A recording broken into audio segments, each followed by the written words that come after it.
bercerita padaku Imam Ahmad sopo Abdullahi Abdullah hadatsani abi hadatsana Ishaq bin Isa qala hadatsana Hammad bin Salamah an Dawud bin Abi Hindin an Sa'id bin Musayyabi an Abi Hurairah dari Abu Hurairah qala berkata sapa Abu Hurairah qala bersabda sapa Rasulullah sallallahu alaihi wasallam salasun tiga fil munafik di dalam orang munafik wa in sholla walaupun sholat sapa munafik wa in soma walaupun puasa sapa munafik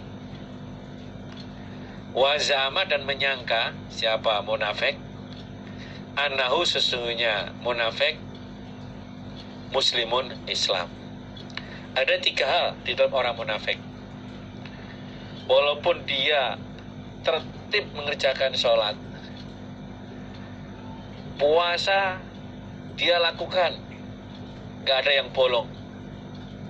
Bahkan dia ngaku sebagai orang Islam, tapi hukumnya adalah orang munafik. Ya sholat, ya puasa, dan juga kewajiban dia lakukan. Kalau melakukan tiga hal ini, namanya orang munafik. Satu, idza tertulis di situ hadatsa, yang benar idza hadatsa, itu kurang sidah. Idza hadatsa,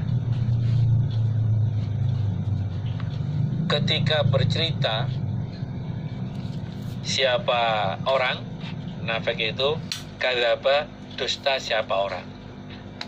Kalau bercerita dia dusta, bohong. Wa idza wa'ada, dan ketika janji siapa orang akhlafa, maka menyelisih siapa orang, gak bisa menepati pada janjinya. Wa idza tumina, dan ketika dipercaya siapa orang khona, maka khianat siapa orang. Memang karakter itu ya. Orang suka bohong. Kalau cerita itu ya mengada-ada. Tiap janji dia gak bisa menepati janjinya. Memang ada orang seperti itu, karakternya seperti itu. Sampai orang lain juga gak percaya dengan dia. Ketika dia punya keperluan apa saja, gak ada orang bantu. Malah pesen, hati-hati dengan dia loh. Dipercaya, dia malah khianat. Dititipi apa saja itu gak bisa sampai dengan sempurna sesuai dengan titipannya. Makanya kita usaha ya sambil berdoa untuk tidak ketempatan tiga hal ini.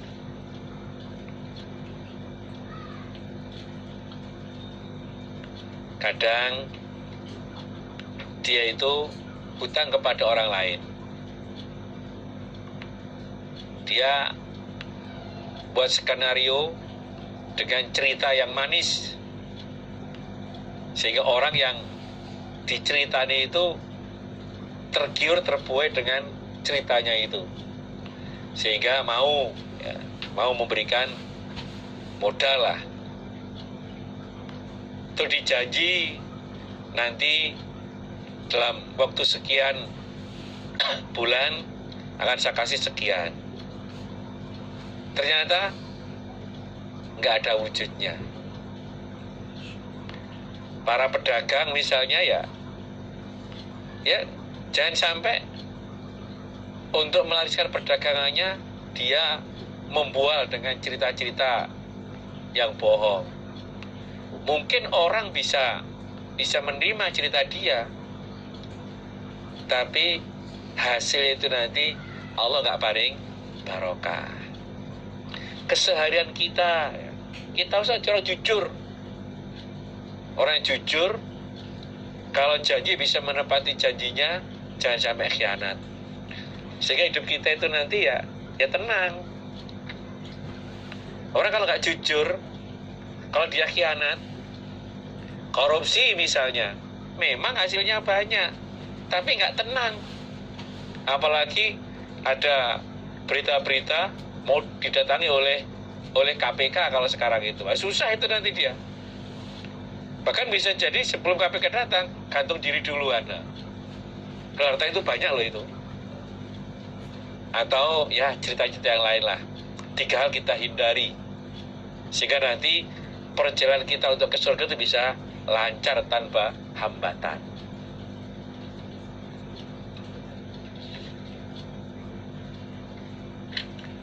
Haddatsana bercerita padaku Ibnu Majah sapa Hisham ibnu Ammar, Hisham bin Ammar. Haddatsana Ismail ibnu Ayyash bercerita padaku Hisham sapa Ismail ibnu Ayyash. Haddatsana bercerita padaku Ismail sapa Musa ibnu Uqbah. An-Nafi'in dari Nafi', Ani ibnu Umar dari ibnu Umar. Qala berkata sapa Ibnu Umar. Qala bersabda sapa Rasulullah sallallahu alaihi wasallam, la yaqra'u, tidak boleh membaca Al-Qur'an pada Al-Qur'an sapa al-junubu, orang yang junub, wala dan tidak al-haid, itu orang yang haid. Nabi mengatakan bahwa orang yang keadaan junub, apakah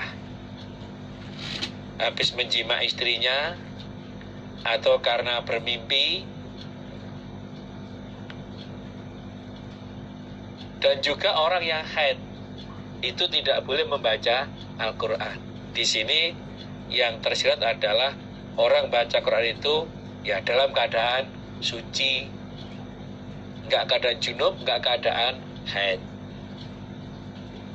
Ini larangan makruh ya. Makruh itu dibenci.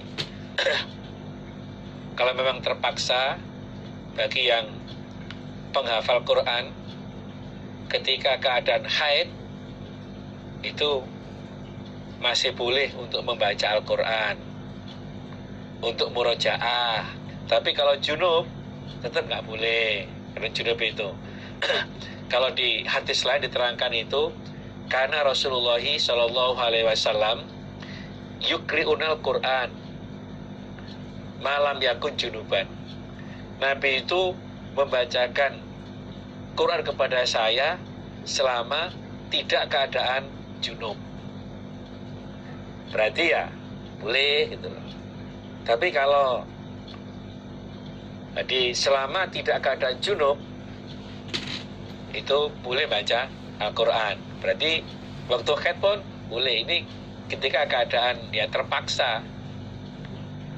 Makruh itu ya kalau dikerjakan tidak mendapatkan pahala, tapi dia bisa murojaah untuk menguatkan hafalannya.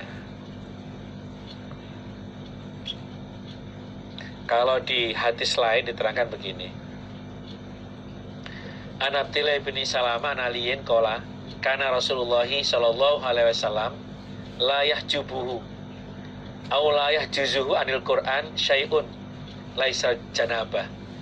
Jadi enggak ada sesuatu yang menghalang-halangi Nabi untuk membaca Al-Quran selain jinabat.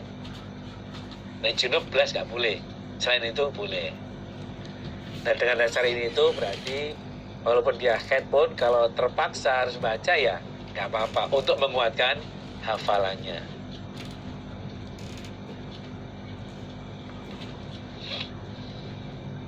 Haddatsana bercerita padaku Abu Dawud sapa Utsman bin Abi Syaibah. Haddatsana Jarir an Mughirata an Syafi'i an Jabirin. Ani Nabi dari Nabi Sallallahu Alaihi Wasallam. Inna ahsanama, sesungguhnya lebih baiknya apa-apa, dakhola yang masuk sopo ar-rajulu orang laki-laki, ala ahlihi atas ahlinya rojul, idza qadima ketika datang sopo rojul, min safarin dari bepergian, iku awalul laili awalnya malam. Jadi bagi orang laki-laki, kalau pulang bepergian, yang paling baik adalah di awal malam. Kalau malam-malam, apalagi dia lama belum pulang, itu nanti bisa jadi malah banyak madorotnya. Orang akan punya prasangka yang tidak baik. Siapa dia malam-malam kok ngetuk rumah itu? Jangan-jangan karena dia lama nggak pulang. Yang bagian dijaga pun dia curiga siapa itu kalau pulang di malam hari. Nah, faedahnya ketika pulang di awal malam itu, dia pergi jauh. Kalau karena dia lama nggak ketemu dengan istrinya, kalau masih sore kan tenaga masih fit. Jadi faidha qadha syahwatahu awal lail sakana nafsahu wa tauba naumuhu. Jadi kalau datang di awal malam, dia bisa melampiaskan syahwatnya, ketemu dengan istrinya, maka tidurnya bisa nyenyak. Nah. Tapi sekarang dulu kan masih manual ya, komunikasi belum begitu lancar. Kalau sekarang ya, sekarang itu biasanya sudah komunikasi dulu. Tapi kalau di sisa pun tetap rawan kalau dia pulang. Kontrak kerja 5 tahun di Saudi Arabia, dia pulang malam hari, brewok lagi. Dulu berangkatnya nggak brewok, misalnya itu. Karena orang jadi curiga siapa dia. Bahkan bisa jadi istrinya pun juga lupa siapa dia. Banyak madorotnya. Kalau ke sore hari, orang masih bisa mengenal, oh itu suaminya ibu itu, orang nggak curiga. Nah, yang faedahnya itu ya tadi itu, kalau pulang di awal malam itu nanti dia bisa melampiaskan rasa kangennya dengan istrinya, ya mudah-mudahan nggak head. Terus nanti dirinya tenang dan tidurnya bisa nyenyak, ayem gitu loh. Makanya Nabi menjelaskan ketika pulang dari bepergian, yang terbaik bagi laki-laki adalah di awal malam, sore lah, ojo bengi-bengi. Hadatsana bercerita padaku Abu Dawud sopo Haywah ibnu Syuraihin.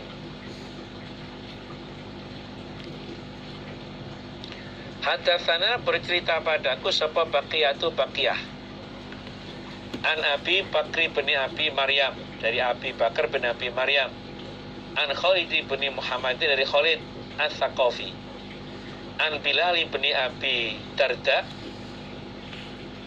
an Abi Darda, ani Nabi, dari Nabi sallallahu alaihi wasallam, qala dawuh sapa Nabi, hubbuka,